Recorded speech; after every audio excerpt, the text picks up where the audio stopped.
Iran ने किया Israel पर हमला। 13 अप्रैल को देर रात 3 बजे मिसाइल अटैक। ईरान और इजरायल में कौन है ज्यादा ताकतवर? कई मामलों में ईरान अव्वल तो कई केस में इजरायल ताकतवर।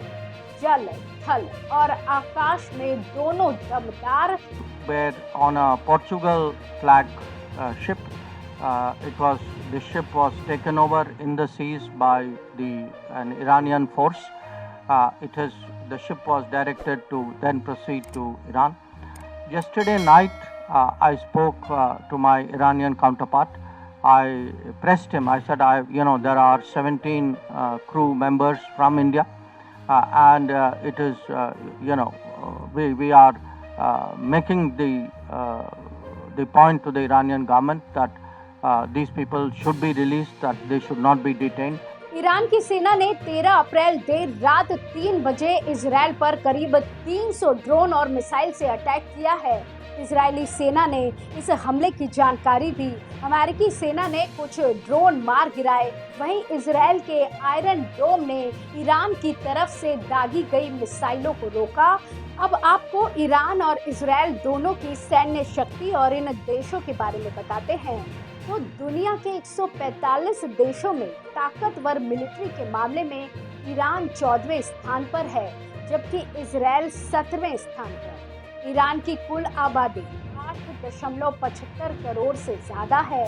इजरायल की मात्र 90 लाख से थोड़ी ज्यादा। ईरान के पास मिलिट्री सर्विस में काम करने के लायक फिट लोगों की संख्या 4.11 करोड़ है, जबकि इजरायल के पास मात्र 31.56 लाख। ईरान के पास कुल सैनिकों की संख्या 11.80 लाख है, जबकि इजरायल के पास 6.70 लाख है। ईरान के पास एक्टिव सैनिक 6.10 लाख है, इजरायल के पास 1.70 लाख। ईरान के पास रिजर्व सैन्य बल 3.50 लाख और इजरायल के पास 4.65 लाख। इस मामले में इजरायल ईरान से थोड़ा आगे है, लेकिन ईरान के पास सैनिक ज्यादा हैं। वहीं ईरान के पास 2.20 लाख पैरामिलिट्री है, जबकि इजरायल के पास मात्र 35,000 सैनिक। ईरान के पास कुल 42,000 वायु सैनिक हैं। इजरायल के पास 89,000। अगर थल सैनिकों की बात करें तो ईरान के पास 3.50 लाख, तो इजरायल के पास 5.56 लाख है। यहाँ भी इजरायल ईरान से आगे है। ईरान के पास कुल 18,509 सैनिक हैं, जबकि इजरायल के पास 19,500। अब आपको दोनों देशों के एयर पावर के बारे में बताते हैं। ईरान की वायुसेना के पास 551 एयरक्राफ्ट रिजर्व में हैं, जबकि 358 एक्टिव हैं। वहीं इजरायल के पास 612 रिजर्व और 490 एक्टिव एयरक्राफ्ट हैं। ईरान के पास 186 फाइटर जेट्स हैं, जिनमें से 121 हर समय हमले के लिए तैयार रहते हैं, जबकि इजरायल के पास 241 फाइटर जेट्स हैं, जिनमें से 193 हमला के लिए रेडी रहते हैं। यानी इन मामलों में भी इजरायल ईरान से काफी आगे है। अब आपको इन दोनों देशों की थल सेना के बारे में बताते हैं। तो ईरान के पास कुल मिलाकर 1996 टैंक हैं, जिनमें से 1397 इस समय जंग के लिए तैयार हैं। इजरायल के पास 1370 टैंक हैं, जिनमें से 1096 टैंक हमले के लिए तैयार हैं। ईरान के पास कुल 65,765 सैन्य वाहन हैं, जिनमें से 46,000 से ज्यादा एक्टिव हैं।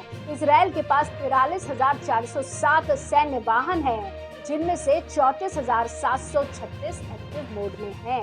वहीं अगर सेल्फ प्रोपेल्ड आर्टिलरी की बात करें तो ईरान के पास 580 हैं, जिनमें से 406 एक्टिव सर्विस में हैं, बाकी स्टॉक में। वहीं इजरायल के पास 650 सेल्फ प्रोपेल्ड आर्टिलरी है, जिनमें से 540 हमला करने के लिए तैयार है। अगर खींचने वाली आर्टिलरी की बात करें तो ईरान के पास 2050 है, इजरायल के पास सिर्फ 300। ईरान के पास 775 मल्टी लॉन्चर रॉकेट सिस्टम है, जबकि इजरायल के पास सिर्फ 150। बात अब दोनों देशों के नौसेना की ताकत की करते हैं तो ईरान के पास कुल 101 नौसैनिक एसेट्स हैं। इजराइल के पास 67। दोनों देशों के पास कोई भी एयरक्राफ्ट कैरियर या हेलीकॉप्टर कैरियर्स नहीं है, ना ही दोनों के पास डिस्ट्रॉयर्स हैं। ईरान के पास 7 फ्रिगेट है, इजराइल के पास नहीं है। ईरान के पास 3 कॉर्वेट्स हैं, इजराइल के पास 7 कॉर्वेट्स हैं। ईरान के पास 19 सबमरीन है, इजराइल के पास 5 है। ईरान के पास 21 पेट्रोल वेसल है, इजराइल के पास 45 पेट्रोल वेसल है। कुल मिलाकर देखें तो ईरान के पास सैन्य बल ज्यादा है, लेकिन इजराइल की वायुसेना और थल सेना कई मामलों में ईरान को टक्कर दे देगी। नौसेना ईरान की मजबूत है, लेकिन इजराइल के पक्ष में दुनिया के कई ताकतवर देश खड़े हैं। नाटो की सेना खड़ी है, इसलिए ईरान के लिए दिक्कत होगी। पूरी दुनिया जानती है कि मध्य पूर्व में ईरान के पास 3000 से ज्यादा मिसाइलों का जखीरा है, लेकिन इजराइल के पास आयरन डोम जैसे कई मजबूत रक्षा कवच है। मिसाइलें इनकी भी कमजोर नहीं है। गाजा का हाल तो देख ही रही है दुनिया। ऐसी ही और खबरों के लिए जुड़े रहिए एयर न्यूज के साथ। धन्यवाद।